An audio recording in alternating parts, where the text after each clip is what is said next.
નમસ્કાર મિત્રો, આજના સમાચારમાં તમારું સ્વાગત છે। દેશ, દુનિયા અને ગુજરાતના તાજા, મોટા અને મહત્વના સમાચાર જાણીએ તે પહેલા ચેનલમાં નવા હોય તો ચેનલને સબસ્ક્રાઇબ અને લાઇક કરી દેજો।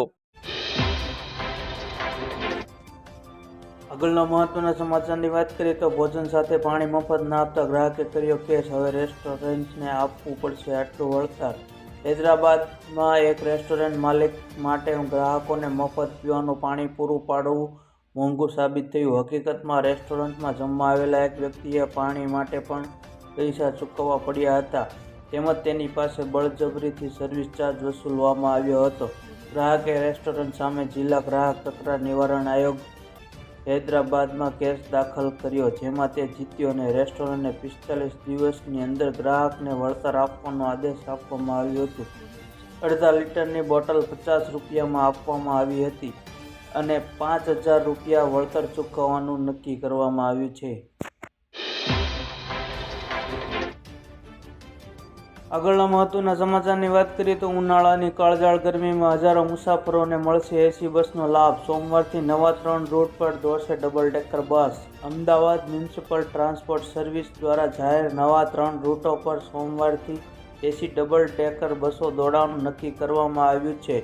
રૂટ નંબર 1301 કિશનપુરથી રાણીપ, રૂટ નંબર 142 વસ્ત્રાલ ગામથી લાલ દરવાજા અને રૂટ નંબર 151 લાલ દરવાજાથી વકીલ બ્રિજ, બોપલ।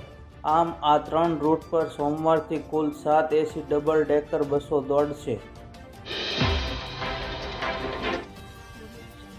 આગળના મહત્વના સમાચારની વાત કરીએ તો મહારાષ્ટ્રના કેટલાક ભાગોમાં કમોસમી વરસાદ અને અન્ય ભાગોમાં સામાન્ય તાપમાનને કારણે મિશ્ર હવામાનની સ્થિતિ જોવા મળી રહી છે। છેલ્લા 2-3 દિવસથી વિદર્ભ અને મરાઠાવાડના ભાગોમાં ભારે પવન, વાવાઝોડા અને કરા સાથે કમોસમી વરસાદ થઈ રહ્યો છે, જેના કારણે ખેતીને મોટું નુકસાન થયું છે।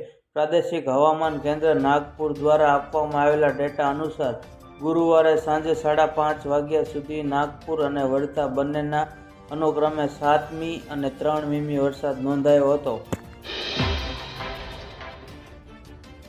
આગળના મહત્વના સમાચારની વાત કરીએ તો પશ્ચિમ રેલવે દ્વારા ઉનાળા વેકેશનમાં મુસાફરોની માંગને પહોંચી વળવા માટે કેટલીક વધારાની ટ્રેનો દોડાવવાનું જાહેરાત કરવામાં આવી છે। જુદા જુદા પ્રકારની 9થી વધારે ટ્રેનો દોડાવવાનું નક્કી કરવામાં આવ્યું છે। રાજ્યમાં હાલ ધોરણ 10 અને 12ની પરીક્ષા પૂરી થઈ ચૂકી છે।